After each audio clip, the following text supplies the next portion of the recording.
بسم اللہ الرحمن الرحیم۔ دا نیرو کوریڈور، تماشائے اہل کرم، تحریر عدنان رنداوا۔ دنیا میں اس وقت دو طرح کی ریاستیں ہیں، ایک وہ جہاں سیاہ اور سفید کی تقسیم واضح ہے، اور دوسری قسم ان ریاستوں کی ہے جہاں سب کچھ گرے رنگ یعنی نیم قانونی ماحول میں ہوتا ہے۔ کچھ ریاستوں میں یہ نیم قانونی نظام قدرتی طور پر بن جاتا ہے، اور کہیں حکمران جان بوجھ کر اس نیم قانونی نظام کو فروغ دیتے ہیں۔ وائی نیشن فیل اور ایک شہر آفاق کتاب ہے۔ اس کتاب کے مصنفین نے ایک نئی کتاب دی نیرو کوریڈور لکھی ہے۔ سیاسی اور معاشی حالات پر بہت اعلیٰ پایے کی یہ کتاب ہے۔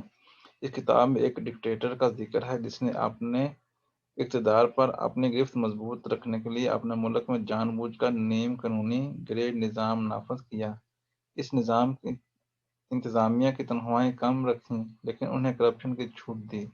جو سرکاری افسر اس کی حکومت کے لیے خطرہ بنتا، اسے کرپشن کا الزام میں پکڑ لیتا، متفنہ اور عدلیہ کے لیے قوانین ایسے بناتا کہ گرے نظام قائم رہے، سب کچھ نیم قانونی ماحول میں چلے تاکہ جو سیاستدان، جو جج اس کے لیے مسئلہ بنے، اسے قانون کی خلاف ورزی کا مرتکب ٹھہرانے میں آسانی ہو۔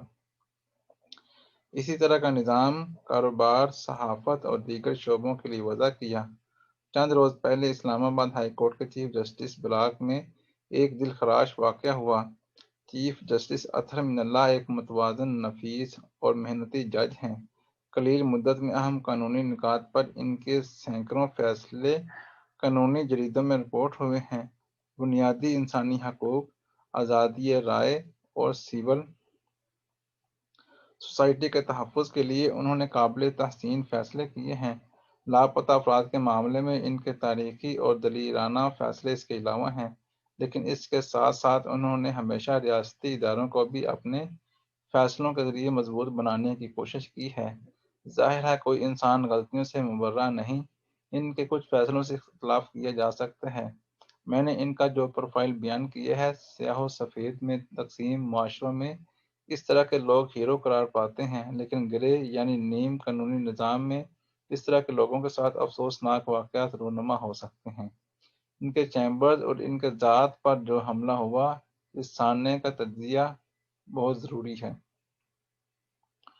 کچھ حقائق میڈیا کی نظروں سے اوجھل رہے۔ اسلام آباد کے ماسٹر پلان میں ایک فاش غلطی یہ تھی کہ اس میں ڈسٹرکٹ کورٹس کی جگہ ہی نہیں تھی، اور نہ ہی حکومت اور سی ڈی اے کو 40-45 سال میں توفیق ہوئی۔ جب سے جسٹس اطہر من اللہ چیف جسٹس بنے، تب سے وفاقی حکومت اور سی ڈی اے کو ڈسٹرکٹ کورٹس بنانے کے لیے ہدایات دے رہے ہیں، لیکن 2.5 سال گزر گئے، وفاقی حکومت اور بیوروکریسی فائل کھیل رہی ہے۔ نتیجتاً ضلع کچہری میں ایک انتہائی چھوٹی جگہ میں کرائے کی عمارتوں، دکانوں، انتہائی خستہ حال بلڈنگ میں عارضی طور پر 60 سے زیادہ جج بیٹھے ہیں۔ انہی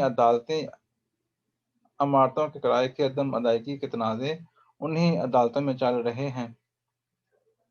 وکلاء کی تعداد ہزاروں میں پہنچ چکی ہے۔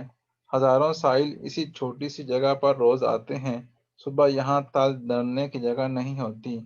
گٹر کا پانی، گندگی، بارش کا پانی، بجلی کی ننگی تاریں، ٹرانسفارمر، ایک غیر انسانی ماحول ہوتا ہے۔ سی ڈی اے کی مجرمانہ غفلت ماضی میں بھی جاری رہی اور اب بھی جاری ہے۔ جو ہزاروں وکیل کچہری آتے ہیں اور ہزاروں کیسوں کی پیروی کرتے ہیں، انہیں روزانہ کی بنیاد پر دسیوں ہزار فائلیں اور کتابیں درکار ہوتی ہیں۔ نہ ان کے بیٹھنے کی جگہ سی ڈی اے نے بنائی، نہ ان کی فائلیں اور کتابیں حفاظت سے رکھنے کی کوئی جگہ، نہ بار روم کی جگہ، نہ کامن روم کی جگہ، نہ باتھ روم کی جگہ۔ ابتدا کرسی میز سے ہوئی جہاں وکیل اپنے فائلیں کتابیں رکھ لیتے، لیکن موسم کی سختی رش بڑھنے کی وجہ سے قدرتی طور پر عارضی چیمبر وجود میں آئے۔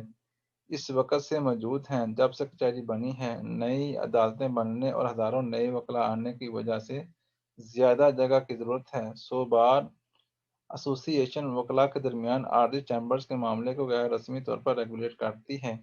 یہ بھی ایک حقیقت ہے کہ ہم وفاقی اداروں، اسلام آباد انتظامیہ، پولیس اور سی ڈی اے کے ناکامیوں پر ہائی کورٹ میں ان کی باز پرس ہوتی ہے۔ اس نیم قانونی نظام میں چیف جسٹس قانون کی حکمرانی کو مضبوط بنانا چاہتے ہیں، جو کچھ حلقوں کو ناگوار گزرتا ہے۔ ہوا یوں کہ 2 نئے چیمبرز کی تعمیر پر سیشن جج نے سی ڈی اے کو خط لکھا۔ عدلیہ کا کندھا میسر آیا تو انتظامیہ اور سی ڈی اے نے رات کے اندھیرے میں وکلا کے درجنوں چیمبر گرا دیے۔ صبح جب وکیل آئے تو افواہیں پھیلائی گئیں کہ چیف جسٹس نے یہ چیمبرز خود کھڑے ہو کر گروائے ہیں۔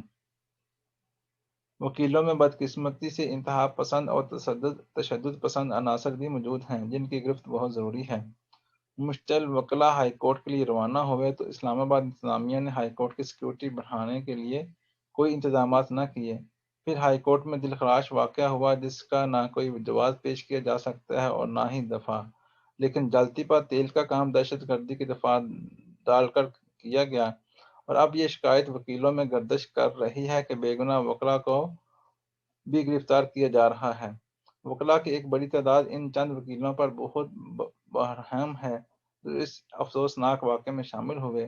اس وقت ماحول یہ بن رہا ہے کہ وکلا اور جج آمنے سامنے کھڑے ہیں، وکیل آپس میں لڑ رہے ہیں، اور عدلیہ کا ادارہ کمزور تر ہو رہا ہے، اور مجھے کتاب دی نیرو کوریڈور یاد آ رہی ہے۔